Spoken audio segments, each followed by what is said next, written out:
Selain aku bunda bukan ujian nasional. Assalamualaikum warahmatullahi wabarakatuh. Waalaikumsalam. 2 tahun tidak terasa, 2013.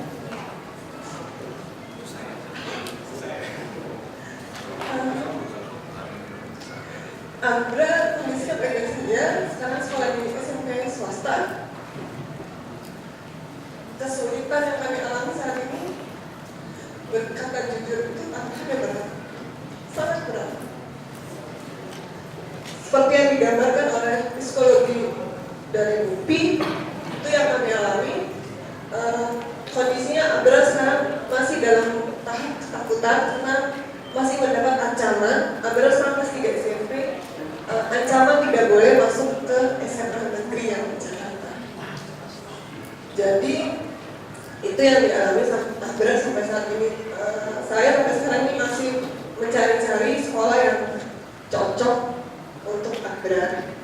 Kalau untuk adik-adiknya juga masih dalam tahap psikologis yang cukup berat juga, karena adiknya yang paling kecil sekarang kelas 4 SD dan masih bersekolah di tempat yang sama, mendapat tekanan juga dari sekolah, seolah-olah mungkin sama yang dialami dengan Alif, bahwa sebaiknya diartikan bahwa anak saya itu berkelakuan yang tidak baik sehingga harus keluar ke sekolah lain, dan akhirnya contekan-contekan masalah itu akan terus terjadi. Saya prihatin bahwa negara ini ingin membuat anak-anak Indonesia untuk menjadi robot, karena UN itu adalah beberapa mata pelajaran saja, tidak pelajaran-pelajaran yang lain. Anak saya kebetulan di sekolah di SD Negeri Petang, di mana anak-anak itu yang terdapat di situ adalah anak-anak yang terdiri dari golongan sosial ekonomi menengah ke bawah. Sangat prihatin karena hanya dilihat dari mata pelajaran matematika, IPA dan bahasa Indonesia saja untuk standar kelulusan, padahal mereka punya kelebihan-kelebihan lain yang tidak dimiliki oleh anak-anak yang punya kemampuan di mata pelajaran dunia nasional. Mudah-mudahan konferensi ini dapat bermanfaat, insya Allah, untuk bisa menyelamatkan abrar-abrar yang lain. Dan saya yakin mereka kalau diberi kesempatan juga akan bersuara sama seperti abrar. Tapi masalah kesempatan itu yang tidak mereka punyai saat ini. Mohon kalau bisa nanti buat suatu konvensi untuk anak sendiri, kita sendiri yang mendengarkan keluhan-keluhan anak, dan jangan pernah terulang lagi. Saya optimis konvensi ujian nasional ini akan berjalan jauh lebih baik lagi daripada yang sebelumnya. Terima kasih.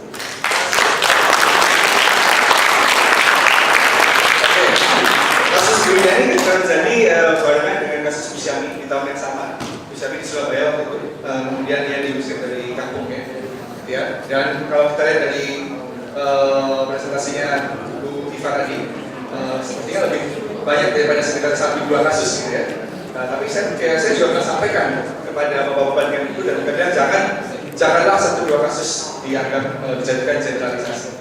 Seperti itu jawabannya. Nah, sebelum saya ke Prof. Suparman, saya pengen minta pendapat dulu. Mungkin ke Prof. Saparina ada aja ya. Oke, kalau itu Prof. Suparman aja. Nah, Prof. Suparman, salah. Pak Suparman ini dia FDI, provokator ya, Polu Guru yang di Indonesia. Dia sudah ikut siapa di sini? Beliau ini sudah ikut memperjuangkan UN, tuntutan UN secara hukum, gitu ya, sejak diangkat di Mahkamah Agung dulu tahun 2008, dan saya akan cerita soal perjalanan hukum tuntutan UN.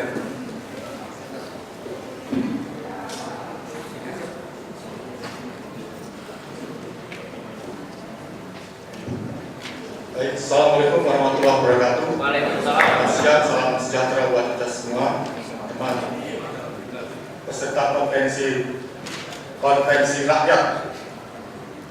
Nah, kebetulan di sini ada 2 wakil rakyat, Pak Rizal dan Pak Rohmani.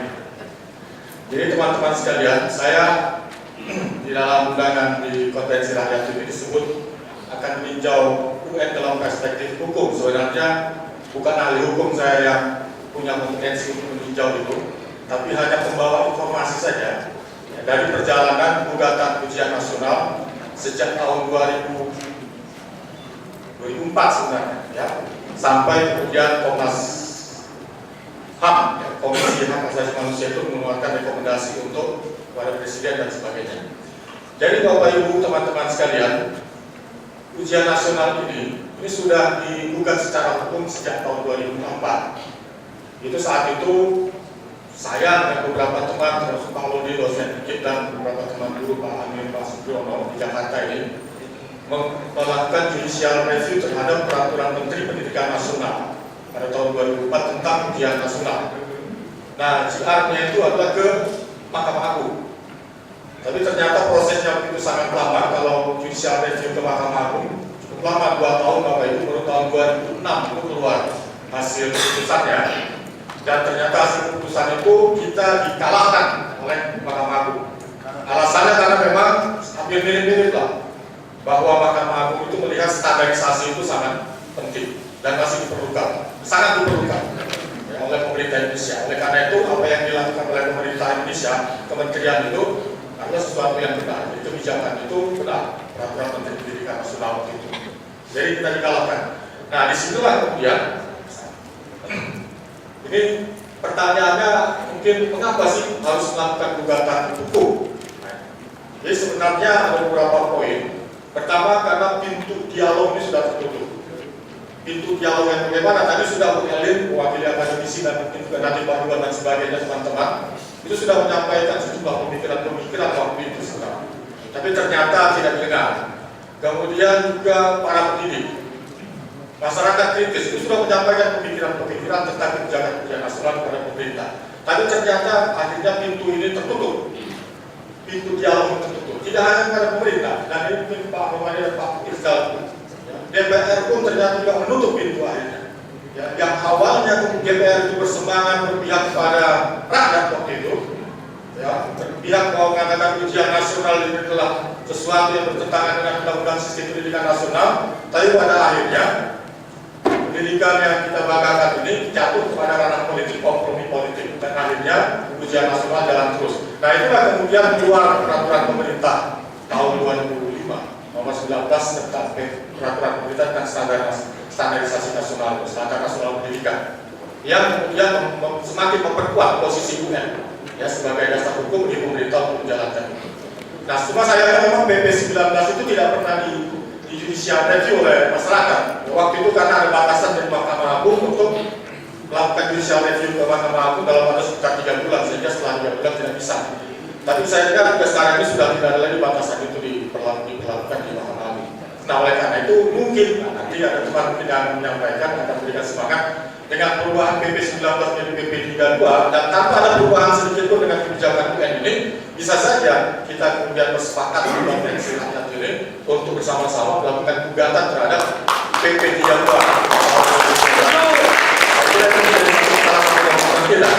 Nah, kemudian di sini wakil rakyat DPR mayoritas berpihak pada pemerintah. Ini kenyataan pada masa itu. Ya, tertutupnya perjuangan di ruangan politik. Di ruang politik sudah dilakukan, tapi ternyata itu saya bilang akhirnya kita terbentur pada kompromi-kompromi politik di DPR. DPR justru memberi ruang oleh pemerintah untuk lahirnya PPSMB dan pun akhirnya berjalan sampai sekarang. Dan pandangan para pakar dan komunitas pendidikan tidak dengar. Sampai sekarang dari sejak dulu pakar yang sudah tua-tua sekalipun sekarang ini sampai munculnya pakar-pakar baru yang masih muda-muda itu sama sekali tidak dengar. Nah, yang keempat dan kelima ini karena ini akan saja di bagian dari soal ujian nasional, silakan Bapak Ibu sini. Lanjut. Nah, ini lalu pada tahun 2006 sejumlah anak dan orang tua mengadu ke LBH Jakarta dan Aliansi Education Forum. Nah, di sanalah kemudian semua pintu sudah tertutup, akhirnya LBH Jakarta berpikir ada kemungkinan kita ambil sisi lain, yaitu melakukan gugatan hukum ke pengadilan negeri. Nah, itulah kemudian lahir gugatan citizen lawsuit, ya, gugatan warga negara mirip-mirip dengan class action. Nah, kenapa kita harus melakukan gugatan? Karena kita melihat sudah banyak korban. Korban bukan saja korban tidak lulus di sini, korban sampai kematian, cobaan bunuh diri, bahkan korban membakar rumah, membakar gedung sekolah, dan banyak lagi secara psikologis yang juga oleh Komisi Perlindungan Indonesia itu diakui sebagai bagian dari korban ujian nasional. Lanjut.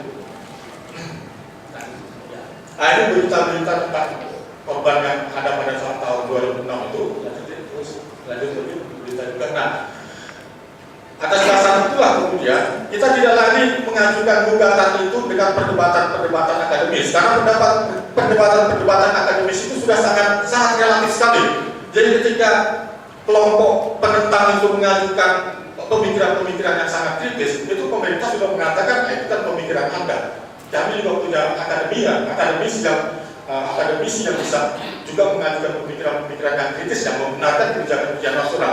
Nah, ketika perdebatan ini kita mau lihat dari sisi mana?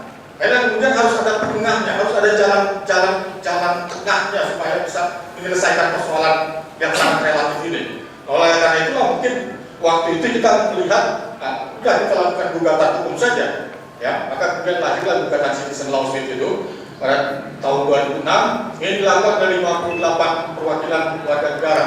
Ini susah juga mengumpulkan 58 orang di Bapak Ibu ya, dari beberapa provinsi. Nah, tergugatnya adalah presiden, wakil presiden, menteri, dan ketua badan nasional.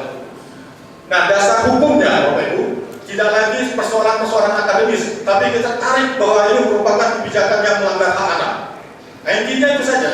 Jadi kalau tadi Ibu Wida tadi menyampaikan tentang persoalan-persoalan hak anak, ini sebenarnya sudah diputuskan di pengadilan, ya, dan sudah menjadi pemikiran pada saat kita menyampaikan gugatan ini. Dasarnya adalah pasal 31 dan pasal 28 Undang-Undang Dasar 45. Kemudian Deklarasi Umum Hak Asasi Manusia, Undang-Undang 11 tentang ratifikasi Konvensi Internasional tentang Hak Ekosom, yaitu Covenant Internasional Hak Anak, pasal 12 Undang-Undang HAM dan Undang-Undang Sisdiknas yang mengatur tentang pendidikan yang ideal yang bagaimana semestinya, yang kemudian oleh pemerintah dengan kebijakan pun ternyata ini kita lihat bertentangan dengan dasar-dasar hukum ini semua. Nah, inilah yang kemudian menjadi dasar hukum bagi kita untuk mengajukan gugatan citizen lawsuit ini ke pengadilan negeri pada saat itu. Lanjut. Nah, ini pasal-pasalnya. Terus lanjut.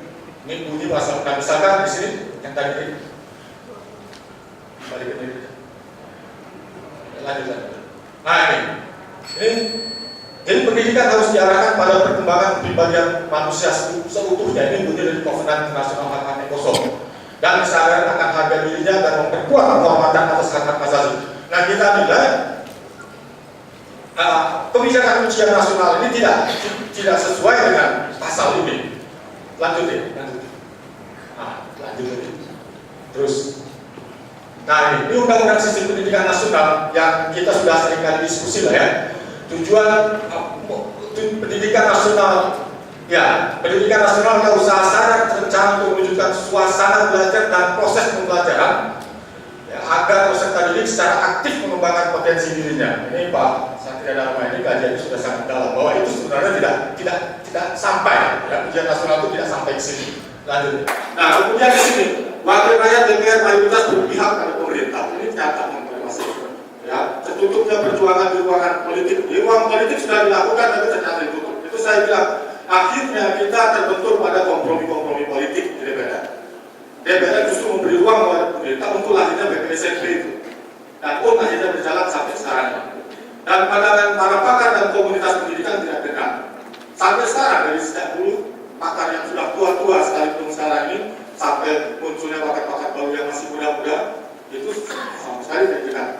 Nah, ini yang keempat dan kelima ini karena ini anggap saja ini bagian dari soal ujian nasional, silakan Bapak isi sendiri. Lanjut. Nah, lalu pada tahun 2006 sejumlah anak dan orang tua mengadu ke LBH Jakarta dan Aliansi Education Forum. Nah, di sanalah kemudian semua pintu sudah tertutup, akhirnya LBH Jakarta berpikir ada kemungkinan kita ambil sisi lain, yaitu melakukan gugatan hukum ke pengadilan negeri. Nah, itulah kemudian lahir gugatan citizen lawsuit, ya, gugatan warga negara milik-milik dengan kelas action. Nah, kenapa kita harus melakukan gugatan? Karena kita melihat sudah banyak korban. Korban bukan saja korban tidak lulus di sini, korban sampai kematian, memakan korban, membakar rumah, membakar gedung sekolah, dan banyak lagi secara psikologis yang juga oleh Komisi Perlindungan Anak Indonesia itu diakui sebagai bagian dari korban ujian nasional. Lanjut. Nah, ini berita-berita tentang korban yang ada pada tahun 2006 itu. Lanjut lebih berita juga. Nah, atas dasar itulah kemudian kita tidak lagi mengajukan gugatan itu dengan perdebatan akademis, karena perdebatan akademis itu sudah sangat relatif sekali. Jadi ketika kelompok penentang itu mengajukan pemikiran-pemikiran yang sangat kritis, itu pemerintah sudah mengatakan, nah itu kan pemikiran Anda. Kami juga punya akademis yang bisa juga mengajukan pemikiran-pemikiran yang kritis yang membenarkan kebijakan ujian nasional. Nah, ketika perdebatan ini kita mau lihat dari sisi mana? Karena kemudian harus ada penengahnya, harus ada jalan tengahnya supaya bisa menyelesaikan persoalan yang sangat relatif ini. Oleh karena itu mungkin waktu itu kita melihat, nah, kita lakukan gugatan hukum saja, ya. Maka kemudian lahirlah gugatan citizen lawsuit itu pada tahun 2006. Ini dilakukan